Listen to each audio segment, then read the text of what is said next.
عموما مسلمانان په رمضان المبارک کې د زکات اهتمام کوي. یوه وجه خو دا ده چې عام طور احادیثو کې راځي چې رمضان المبارک د روزې په میاشته کې نفل په فرض الله ثواب ورکوي او یو فرض په 80 باندې الله برابر ثواب ورکوي. په دې وجه باندې عام طور د خلکو رجحان دای، شوق دای، طلب دای چې د رمضان المبارک د روزې په میاشته کې خپل د مالو زکات ادا کړي. زکات د اسلام یو اهم فریضه ده. یو حدیث کې راځي پیغمبر علیه الصلاة والسلام فرمایي الزکات قنطرة الاسلام. زکات دا د اسلام پل دی، پل لکه لاندې اوبه بهیږي، سیلاب اوبه سربیره پاله ورباندې پولي، پر دې پل باندې با حفاظت انسانان، موټران، ګاډیان او حیوانان انسانان تیریدلی سي. علما لیکي لکه څنګه چې په پل باندې بالا تیریدلو والا په حفاظت تیریږي، هغو ته د اوبو نقصان نه رسیږي، د ډوبېدو خطره نه.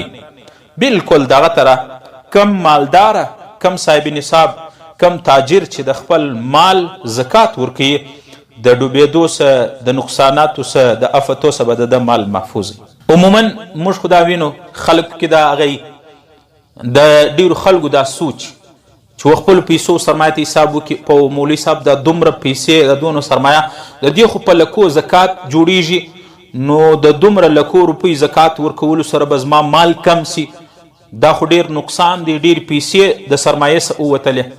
حالانکه دې ته کتل پکار دی چې کم الله دومره په کروړو په اربو روپۍ درکوي او د هغه څه چې کم زکات ته وباسي، د دې زکات اجر د دې بدله به الله تعالی نه درکوي.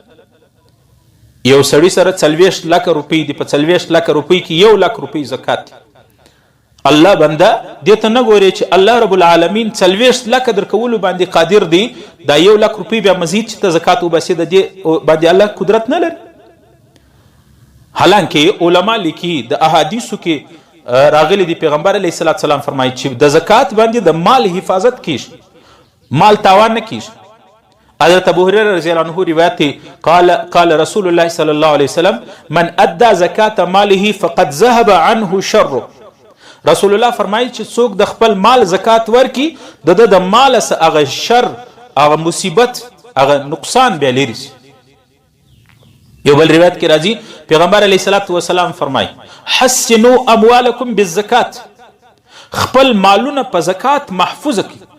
یعنی زکات چې څوک ورکوي د مال به له ډوبېدو، له خطرې، له نقصان، له تاوانه څخه به الله حفاظت کړي. وداووا امراضکم بالصدقه، د خپلو بیماری و ناروغي و د خپلو ناجوړۍ علاج وکړي په صدقه باندې. واستقبلوا امواج البلاء بالدعاء والتضرع. نبی علیہ السلام فرمایي چې د بلاوي، مصیبتونه او پریشانیانې او حادثاتو څخه ځان حفاظت لپاره دعا وکړي د الله په حضور کې. یو روایت کې راځي دا عموما خلک ډیر دا خبرې کوي مولوي صاحب مال مې داسې ونیول سو، داسې تاواني سو، غله رالو، دا تاوان پیښ سو، دا تاوان پیښ سو، شی مې اخستی و یو دم ارزانه سو، ډوب سو، مال پیسې مې چاته ورکړي وې، قرض و پور مې ورکړی و، سړی ورک سو، نقصان وسلو. دا ولې کیږي؟ د دې ټولو اصل علت چې دی دا دی چې موږ زکات نه ورکو. حضرت عبدالله بن عمر رضی الله عنه فرمایي قال رسول الله صلی الله علیه وسلم، پیغمبر علیه الصلاة والسلام فرمایل ما تلف مال فی بر ولا بحر الا بحبس زکات. رسول الله صلی الله علیه وسلم فرمایي چې که په خشکی کې او په سمندر کې د یو چا مال ته نقصان ورسیږي، تلف سي، ډوب سي، د هغه وجه دا ده الا بحبس زکات، دا وجه ده چې دې سړي زکات نه ورکړي، چې د مال زکات نه ادا سوی، د هغه وجه دا ده چې بیا وروسته نقصانات راځي. ته د مال زکات ورکه بیا د نقصان راسي. یو بل حدیث کې راځي پیغمبر علیه الصلاة والسلام فرمایي ما خالطت الصدقه مالا الا اهلکته. رسول الله صلی الله علیه وسلم فرمایي چې د چا په مال باندې د زکات پیسې ګډې سوې، د زکات پیسې پکې پاتې سوې، زکات ور باندې ولو په مال باندې هغه نه ورکړي الا اهلکته. رسول الله وایي دا ټوله مال یې ور بربادي. ډېر خلک یې مال کې مې تاوان وسو، وجه چیش ده؟ وجه دا ده چې د زکات سرسری حساب کړي. ډېر خلک وایي مولوي صاحب سټي حساب وکم. سټي حساب نه، شرعي حکم دا دی چې څومره پیسې لري څومره جایداد دي، څومره پراپرټي چې د تجارت لپاره ده، څومره تجارتي شیان دي، د موجوده ویلیو یې څو ده، موجوده قیمت یې څو دی، د هغه پوښتنه به کوې، د هغه مطابق به زکات ورکوې. په زکات کې د قیمت خرید اعتبار نه دی چې په څو دي رانیولی دي، د قیمت فروخت اعتبار دی چې اوس دا په مارکیټ کې څو قیمت لري، بیا به د دې زکات ورکوې. رسول الله صلی الله علیه وسلم فرمایي ما خالطت الصدقه مالا الا اهلکته، د چا په مال چې د زکات مال پاته سي کټ سي الا اهلکته، رسول الله وایي دا ټوله مال یې ور بربادوي. او ډیر خلک خو داسې دي زکات دا یو عام د یو عام هغه بولي، حکم یې بولي، کمی وکي صحیح ده کمی نه وکي ګناه نه لري. ډیر خلک په زکات کې چرت نه وي، حالانکه د دې د دنیا وبال هم شته لکه تاسو اوس وویل، او د دې دنیوي مصیبت د زکات نه ورکولو اخروي په آخرت کې هم د دې سزا شته. دنیوي وبال یې چی شتي؟ حضرت عبدالله ابن عباس رضی الله عنه روایت دی، پیغمبر علیه الصلاة والسلام فرمایي قال رسول الله صلی الله علیه وسلم خمس بخمس، رسول الله صلی الله علیه وسلم فرمایي چې 5 عذاب د 5 اعمالو په بدل کې به خدای راکوي د انسانانو ته ورکوي. قیل یا رسول الله وما خمس بخمس، 5 عذاب په کومو 5 اعمالو په بدل کې دي؟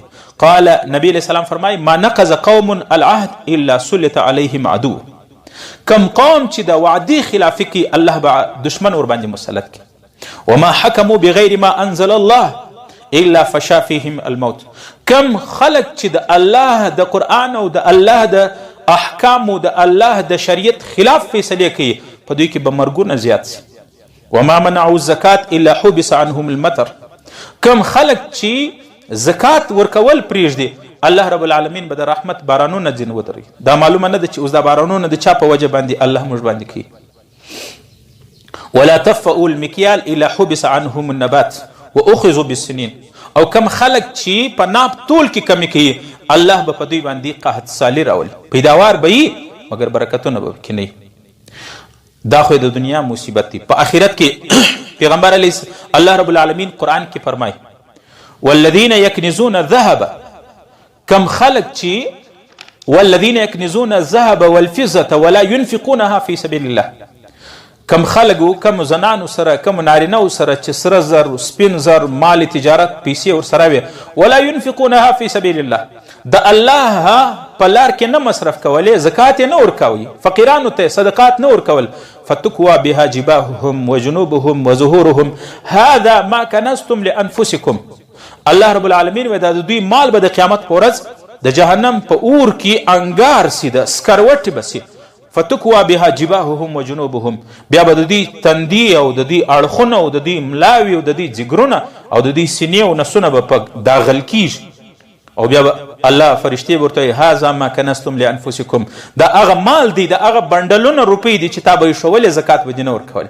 فذوقوا ما کنتم تکنزون، نن چې کم شی مې پټاوي خزانه کوي مې نن یې خوند وڅکي.